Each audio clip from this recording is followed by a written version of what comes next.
स्वागत है आप सभी का हमारे चैनल देसी हॉरर पॉडकास्ट में। मैं हूं आपका होस्ट और दोस्त गुमनाम।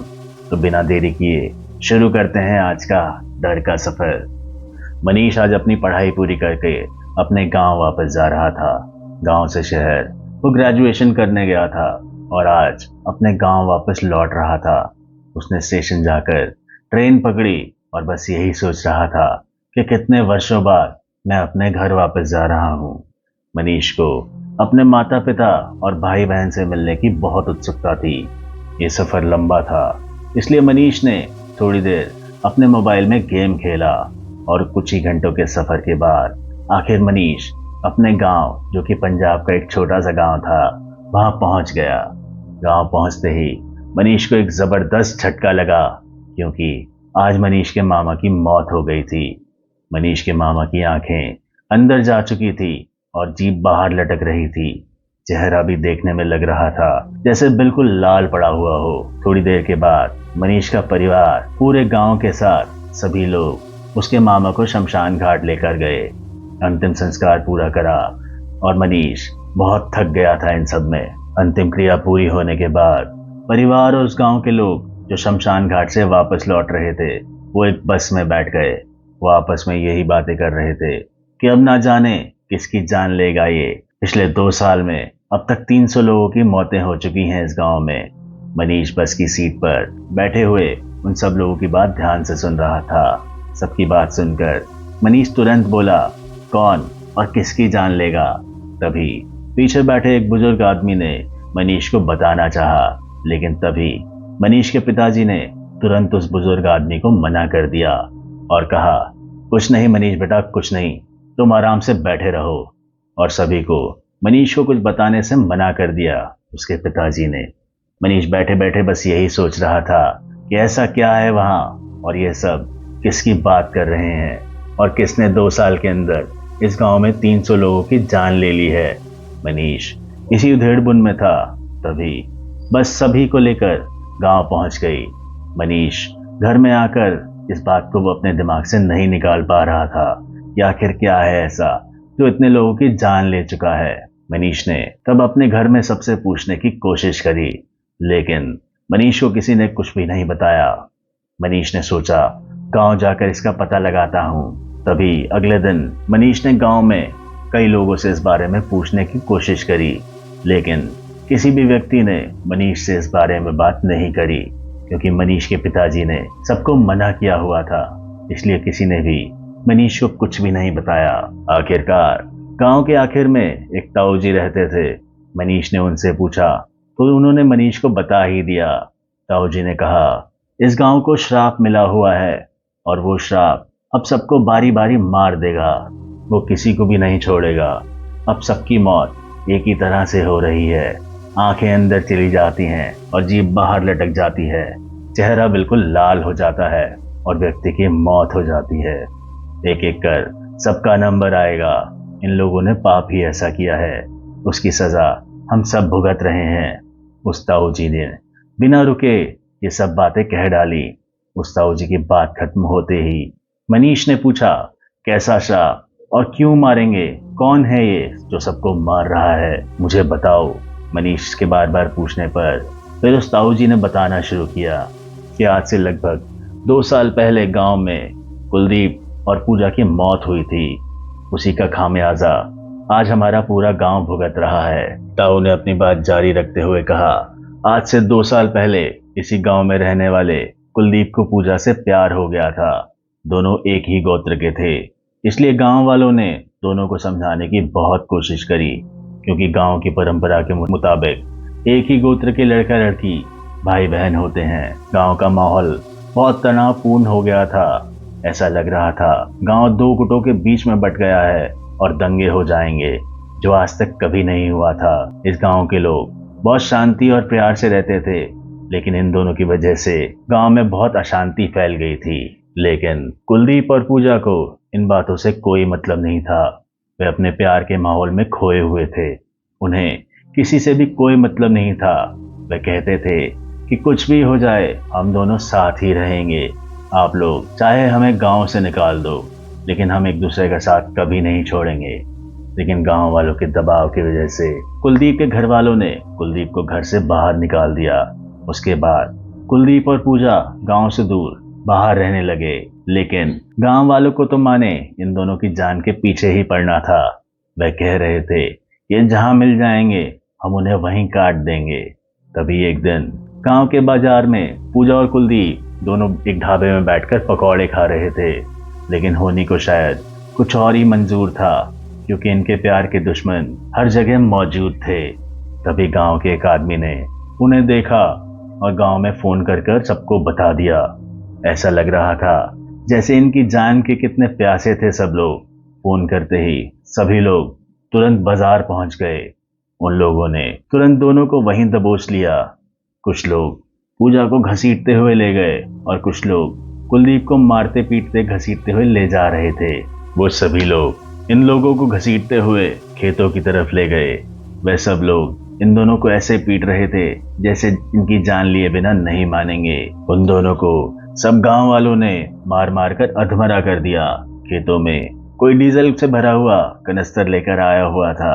उन दरिंदों ने पूजा और कुलदीप को एक साथ लिटा दिया और उन दोनों पर पूरा डीजल उड़ेल दिया और उन दरिंदों ने उन दोनों को आग लगा दी। कुलदीप और पूजा ने मरते मरते कहा हम दोनों का श्राप है कि हम इस गांव में किसी को नहीं छोड़ेंगे, सबको मार देंगे। उसके 2 महीने बाद से ही गांव में मौत का तांडव शुरू हुआ। इन दोनों ने अब तक जिसकी भी जान ली है एक ही तरह से ली है। मनीष ने उस ताऊ की बात सुन तो ली, लेकिन इन चीजों पर उसका ज्यादा विश्वास नहीं था। वो पढ़ा लिखा था और वो ऐसी किसी भी चीज को नहीं मानता था। इसलिए उसने ठान लिया कि पता लगा कर रहेगा कौन है जो कुलदीप और पूजा के नाम पर इन कारनामों को अंजाम दे रहा है। इसलिए मनीष ने अगले दिन से ही जहां पूजा और कुलदीप रहा करते थे वहां पर नजर रखना शुरू कर दिया। मनीष ने सोचा कोई है जो इनके नाम को लेकर सबको मौत के घाट उतार रहा है। इसलिए मनीष रोज रात के 9 बजे आकर पूजा और कुलदीप के घर के बाहर बैठकर वहां नजर रखने लगा। लेकिन कई दिनों तक नजर रखने पर भी मनीष को कुछ ऐसा नहीं दिखा। पर एक दिन मनीष रोज से थोड़ा सा जल्दी आ पहुंचा। मनीष एक पेड़ के किनारे बैठा हुआ था। तभी उसने देखा कि वही ताऊ जिसने मनीष को कुलदीप और पूजा की कहानी बताई थी वही वहां आ पहुंचा है। उसने देखा कि वो ताऊ अपने हाथ में एक प्लास्टिक की थैली में कुछ लेकर पूजा और कुलदीप के घर का दरवाजा खोल सीधा अंदर चला गया। मनीष यह देखकर समझ चुका था कि पूरे गांव को मूर्ख किसी ताऊ ने बना रखा है। लेकिन मनीष उस दिन घर वापस चला गया, क्योंकि उसने सोचा कि अगले दिन आकर फिर देखूंगा और ये अगर कल भी आया है तो पक्का ही ये ताऊ इन घटनाओं का जिम्मेदार है। अगली रात मनीष फिर से पूजा और कुलदीप के घर के बाहर आया, उसी समय और उसी पेड़ के नीचे छुपकर उस ताऊ का इंतजार करने लगा। थोड़ी ही देर में उसने देखा कि वही ताऊ आज भी प्लास्टिक की थैली में कुछ लेकर कुलदीप के घर के अंदर जा पहुंचा है।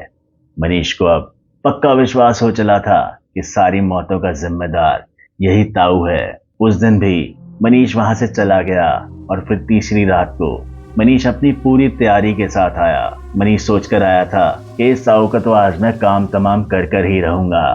इस ताऊ ने बहुत बेवकूफ बनाया है सबका। मनीष यही सब सोच रहा था कि तभी वो ताऊ वहां आ गया। आज भी वो ताऊ अपने हाथ में एक प्लास्टिक की थैली लेकर आया था। ताऊ ने कुलदीप के घर का दरवाजा खोला और अंदर चला गया। उसके अंदर जाते ही मनीष अपनी जगह से उठा और वो भी कुलदीप के घर के अंदर चला गया। मनीष भी आज पूरी तैयारी के साथ आया हुआ था। अंदर जाते ही मनीष ने उस ताऊ को दबोच लिया और उसने कहा कि ताऊ मैं तुम्हारी जान ले लूंगा आज। सभी मौतों के जिम्मेदार तुम ही हो। क्यों अब बताओ, क्यों लोगों का मूर्ख बना रहे हो, क्यों उनको मार रहे हो तुम? अगर आज तुमने मेरे को नहीं बताया तो मैं तुम्हारा गला धड़ से अलग कर दूंगा। ताऊ बता दो जल्दी, वरना अच्छा नहीं होगा। इतना बोलकर मनीष ने उस ताऊ को वहीं पटक दिया और अपने पैरों में दबाकर बोला कि ताऊ 3 गिनती करने तक बता दो कि आप क्या कर रहे हो, वरना मैं तुम्हें मार दूंगा। उसके बाद ताऊ ने रोते हुए कहा अगर मैंने तुमको बता दिया तो वह लोग मुझे मार देंगे। ताऊ की इस बात को सुनकर मनीष ने अपने दांत पीसते हुए कहा अगर तुमने नहीं बताया तो तुम्हें मारे ना मारे मैं तुम्हें जरूर मार दूंगा। मनीष को इतना गुस्से में देख उस ताऊ ने कहा, तुम्हें सब जानना ही है तो कल इसी समय यही मिलना, उसके बाद तुम अपनी आंखों से सब सच देख लेना। हालांकि मनीष उस समय बहुत गुस्से में था, लेकिन उसने उस समय ताऊ को छोड़ दिया और कहा, ताऊ तुम कल कहीं भागे या मुझसे झूठ बोलने की कोशिश की तो मैं सच में तुम्हारी जान ले लूंगा।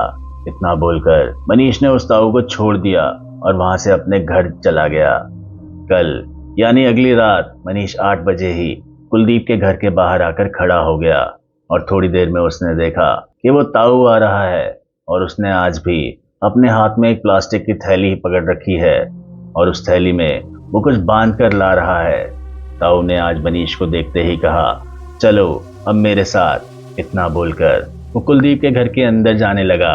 आगे वो ताऊ चल रहा था और पीछे मनीष। घर के अंदर आते ही ताऊ ने अपने हाथ में जो थैली ले रखी थी उस थैली में से 2 पकौड़े और 2 प्लेट निकालकर दोनों पकौड़ों पर चटनी लगाई और बगल के कमरे के दरवाजे के पास रख दी और दोनों थोड़ा पीछे हटकर खड़े हो गए। थोड़ी देर बाद मनीष ने देखा कि किसी ने दरवाजा खोला, पर जिसने दरवाजा खोला था वो दिख नहीं रहा था। उसने पकौड़ों की प्लेट अंदर खींच ली। उसके बाद उस ताऊ ने मनीष से कहा कि जिन्हें तुम ढूंढ रहे हो वो वही है। उस ताऊ की बात पूरी होती ही मनीष ने चिल्लाते हुए कहा, तुम कोई भी हो, तुम्हारा भांडा फूट चुका है। तुम कोई भी हो तुरंत बाहर आ जाओ, वरना मैं पूरे गांव को फोन कर बुला लूंगा। लेकिन फिर भी कोई भी दरवाजा नहीं खोल रहा था। मनीष गुस्से में गया और दरवाजे को पीटने लगा। तभी भी किसी ने भी दरवाजा नहीं खोला। उसके बाद मनीष ने उस दरवाजे पर लगातार लात मारना शुरू कर दिया और अंततः वो दरवाजा तोड़ दिया। जैसे ही मनीष ने अंदर देखा तो उसके होश उड़ गए, क्योंकि अंदर कोई नहीं था। बस वहां पकौड़ों की प्लेट खाली पड़ी थी और प्लेट में थोड़ी सी चटनी ही बची थी। मनीष इसी सोच में पड़ गया कि जो लोग इसके अंदर थे वो गए तो गए कहाँ, क्योंकि प्लेट 2 थी, इसलिए जाहिर सी बात है अंदर 2 ही लोग रहे होंगे। उसके बाद गुस्से से मनीष ने पीछे मुड़कर बोला, ताऊ बता कहाँ हैं वो लोग, कहाँ भाग कर गए? ताऊ बताओ उन लोगों के नाम क्या थे और कौन है वो लोग? मनीष बिना रुके बस बोले जा रहा था। तभी किसी ने उस ताऊ को कमरे के अंदर खींच लिया और मनीष को बाहर धक्का दे दिया और वो टूटा हुआ दरवाजा भी अपने आप बंद हो गया। और उसके थोड़ी देर बाद मनीष को अंदर से चीखने चिल्लाने की आवाज आने लगी। ऐसा लग रहा था कोई ताऊ को मार रहा है, और क्योंकि ताऊ दर्द से तड़प रहे थे, चीख रहे थे, इसलिए उसे ऐसा लगा। लेकिन थोड़े समय बाद वो आवाज आना बंद हो गया और कुछ देर बाद वो बंद दरवाजा खुला। मनीष बाहर ही खड़ा था अभी भी। दरवाजा खुलते ही अंदर से 2 लोग बाहर आए और जैसे ही मनीष ने उन दोनों को देखा, मनीष की आंखें फटी की फटी रह गईं। ऐसा लग रहा था कि मनीष की सांसें मानो रुक जाएंगी, क्योंकि अंदर से जो 2 लोग बाहर निकले वो बिल्कुल जले हुए थे। एक लड़का और एक लड़की, दोनों बिल्कुल जली और झुलसी हालात में। दोनों का चेहरा बेहद ही भयानक सा था। उन दोनों ने बाहर आते ही मनीष से अपनी डरावनी आवाज में एक साथ कहा कि कल से पकौड़े तुम लेकर आओगे और रोज लेकर आओगे और इसी समय लेकर आओगे, नहीं तो जो अभी इसके साथ यहाँ हुआ है कल तुम्हारे साथ यही होगा। ऐसा बोलकर वो दोनों अंदर की तरफ चले गए, पर मनीष अभी भी बाहर उसी जगह पर खड़ा था। तभी अंदर से किसी ने उस ताऊ को बाहर फेंक दिया और ताऊ की हर जगह से कटी पिटी लाश मनीष के सामने आ गिरी। मनीष ने जैसे ही उस ताऊ की लाश को देखा, वो तुरंत अपने घर की तरफ भागा और घर में आते ही वो अपने कमरे में जाकर सो गया। उस दिन तो मनीष ने अपने घर में किसी को कुछ नहीं बताया, लेकिन अगले दिन सुबह उठते ही मनीष ने अपने पिताजी से कहा, पिताजी मुझे दिल्ली जाना है, नौकरी के लिए इंटरव्यू है, मेरे पास कल रात फोन आया था। मनीष के पिताजी और उसकी माँ उसकी बात सुनकर बहुत परेशान हो गए और उसके पिताजी ने उसे समझाते हुए कहा, क्यों बेटा कुछ दिन रुक जाओ, तुम्हारे मामा की 13वीं हुई है। लेकिन पिताजी की बात बीच में ही काटते हुए मनीष ने कहा, नहीं पिताजी मुझे जाना ही पड़ेगा, इंटरव्यू बहुत जरूरी है। इतना कहकर उसने अपना सामान पैक किया और रेलवे स्टेशन के लिए निकल पड़ा। उसने सोचा कि दिल्ली के लिए जो भी पहली ट्रेन मिलेगी उसमें बैठकर निकल जाऊंगा। तब देखता हूँ कौन मेरा क्या बिगाड़ लेगा। कल रात वाली घटना के बारे में मनीष ने किसी को नहीं बताया। मनीष स्टेशन पहुंचा तो उसे पता चला कि दिल्ली के लिए जो पहली ट्रेन है वो रात 8 बजे की है। मनीष ने सोचा कि पूरा दिन यहीं स्टेशन पे बैठा हूँ, ट्रेन के आते ही निकल जाऊंगा। इस तरह 8 बज गए और ट्रेन आ गई। मनीष मन ही मन बहुत खुश हुआ और बोला, अब कोई क्या ही बिगाड़ लेगा मेरा, अब कुछ सालों बाद आऊंगा, तब तक सब शांत हो जाएगा। मनीष ट्रेन में बैठे बैठे अपने ख्याली पुलाव पका रहा था और थोड़ी देर बाद ट्रेन का हॉर्न बजा और ट्रेन चल पड़ी। लेकिन तभी मनीष ने देखा कि पूरी ट्रेन की बोगी खाली है। उस बोगी में एक सीट पर एक लड़की और एक लड़का ही बैठे हैं और पूरी ट्रेन खाली है। मनीष ने इस बारे में ज्यादा नहीं सोचा और कहा, मुझे क्या, मुझे तो दिल्ली जाना है, बस अब ट्रेन चल पड़े। और मनीष खिड़की की बगल में ही बैठ गया। ट्रेन थोड़ी दूर चली। इसी के साथ मनीष ने ट्रेन की खिड़की खोली। जैसे ही खिड़की खोली मनीष ने देखा कि ये जगह तो जानी पहचानी है। मनीष ने थोड़ा सा ध्यान से देखा तो पता चला कि ट्रेन उसके गांव के अंदर ही घूम रही थी।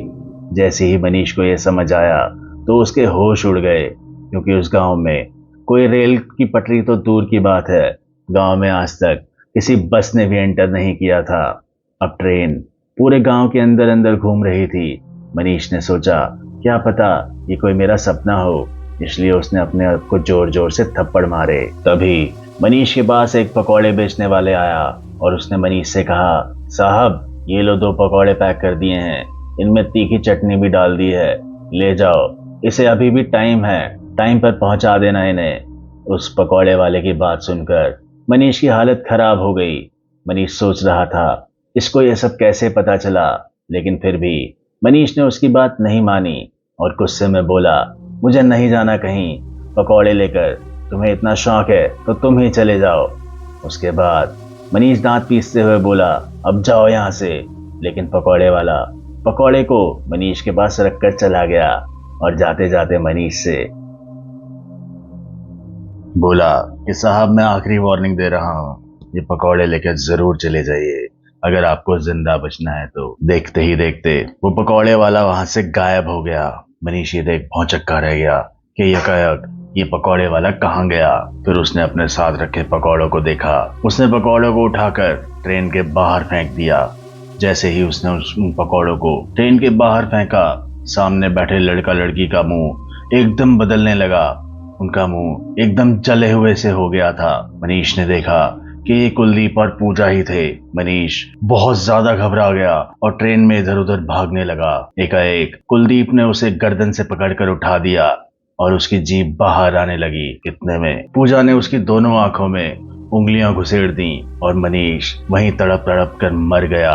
उसको भी सेम टू सेम मौत मिली दोस्तों, जैसे बाकी गांव वालों को मिल रही थी। इसके साथ ही कुलदीप ने उसे चलती ट्रेन से बाहर फेंक दिया। दोस्तों, गांव में मौतों का सिलसिला जारी रहा और देखते ही देखते वो गांव खाली होने लगा था। वहां सब गांव छोड़कर जाने लगे थे। दोस्तों, कहते हैं कि कुलदीप और पूजा आज भी उसी गांव में, उसी घर में रहते हैं और उनके डर से कोई भी उस गांव में नहीं रहता है। तो दोस्तों, कैसी लगी आपको आज की कहानी, हमें कमेंट में जरूर बताइए।